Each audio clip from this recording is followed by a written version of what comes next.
Belle Isle beaches, they're back open today, but they were shut down just a few weeks ago for the same reason all those other beaches are shut down right now. E. coli. They are having to exhume this body by hand, and they said they will be out here all night. The chaos here at DTW, it still isn't over yet. These self-check-in kiosks are still out of service.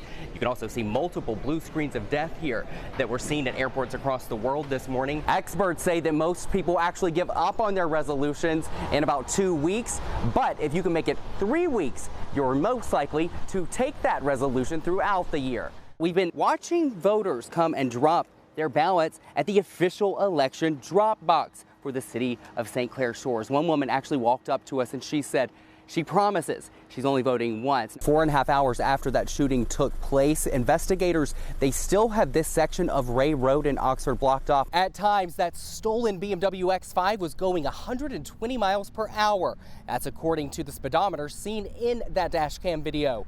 And tonight, a woman here in Brighton is questioning how fast is too fast for high-speed chases like this. A dangerous high-speed chase last Tuesday spanned over 50 miles from Livingston County to Lansing.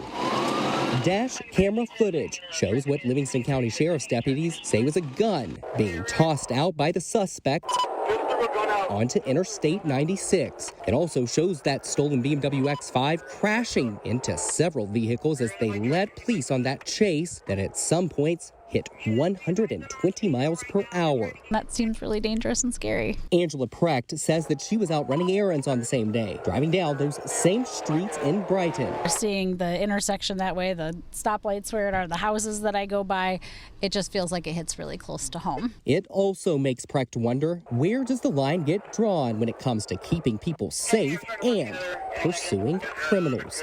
That looked really scary. That looked like other people were sort of in danger, it seemed, from that, so kind of makes me nervous. Deputies say the driver was a 19-year-old from Lansing. The other 4 occupants were ages 15, 16, 17, and 18 years old, but no one was injured. Kind of makes me hyper aware of looking around and paying good attention to my surroundings. It also serves as a good reminder to teach her daughter good defensive driving skills for when she hits the road alone. This gives us another good dinner table concert conversation. Pay attention, watch what is happening around me, and take my parents' advice. We have a full list of those suspects' charges as well as that full video on our website. Reporting in Brighton, I'm Walter Murphy, CBS News, Detroit. Well, exit polling data really shocked a lot of people when it showed that young black men, as well as members of the Hispanic population, did make a shift, voting for President-elect Donald J. Trump. Now, I spoke with 2 members of those communities today about why that happened and what the next 4 years could look like for them. As the Harris campaign spent the final days trying to appeal to independents and disgruntled Republicans, we believe in the promise of America. They may have missed out on solidifying their base. It seems as though they just forgot about the working class people, man. Like 34-year-old Jarrell Smith, a Detroit native who voted for President-elect Trump, who turned Michigan from a blue state to a red state by more than 80,000 votes. I don't necessarily put my eggs all in anybody's basket, but these days I'm leaning more toward the Republicans, you know? For Smith, it came down to border security and the financial strain that he believes undocumented immigrants put on the U.S. economy. They gave away a lot of the tax dollars. Abundantly. They continue to give them away, and that's my biggest thing. To who? The immigrants, the illegal immigrants. People think that undocumented people don't pay taxes. They do pay taxes. Jorge Aguilar is an undocumented worker who makes a living as a server at a Mexican town restaurant. And he says he pays thousands of dollars in income taxes each year thanks to the DACA program, which was created in 2012 to give undocumented children who were brought into the U.S. by their parents the option to work. That money goes to things like Medicaid and Social Security. Thank you very much. Safety net programs Aguilar will never get to benefit from. But when it comes to voting, I didn't have the privilege to vote. He says he did try to encourage his friends and family who can vote to elect Vice President Harris, but 58% of Michigan's Hispanic voters went red, even with President-elect Trump vowing to deport millions like Aguilar, who have never known a life outside of the United States. I've been here my life since I was 2 years old. And for him to put us back into fear. Now, Aguilar says millions of people like him are grappling with what their lives could look like 4 years from today. I have my family here, and that's what I fear the most.